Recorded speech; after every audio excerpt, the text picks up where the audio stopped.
talaga. Tingnan mo naman ang relos, Gucci. Puta, tingnan mo naman yung... Pero wala silang pampiyansa. Alam mo yung walang pampiyansa. Parang ginisa nga tayo sa sariling mantika. Wala silang pampiyansa, may pambili silang gold. So, tol, no?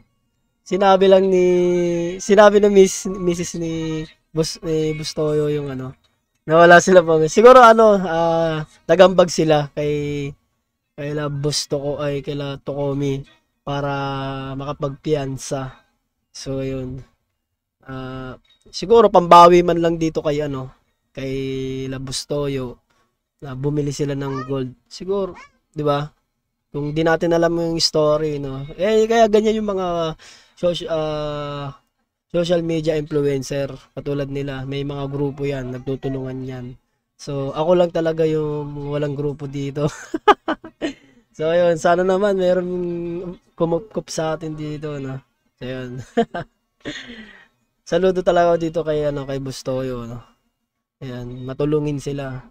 So, ayan, tulungan lang sila mga influencer dito sa social media. Mga Facebook man 'yan, kung ano mang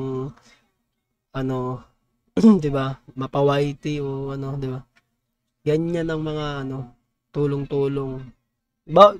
Pero may mga social mga influencer na may iba't ibang grupo 'yan. Pero halos lahat talaga nagko-collab sila ganyan. Kahit magkaibang grupo. So di natin alam yung pinaka talaga ng Kasi hindi naman tayo nakapasok sa mga grupo nila, syempre.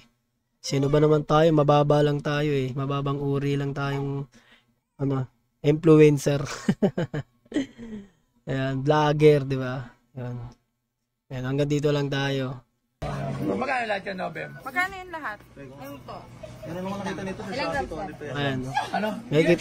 May kita nyo dito, bumibili sila ng gold ni Bustoyo. Pambawi lang ito. Ayun, maliit. Siyempre, di ba? Kaso may 134 plus 375.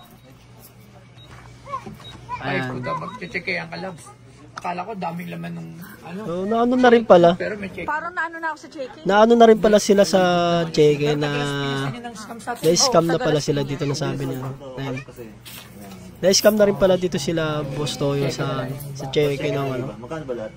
cheque na yun. Iba talaga to sila. Pinambayad sa kanila cheque. Na-scam. 590,000. Hindi, ito pa isa daw. 509,000. Ayan, hanggang dito lang tayo mga tol. Tatlo. Oh,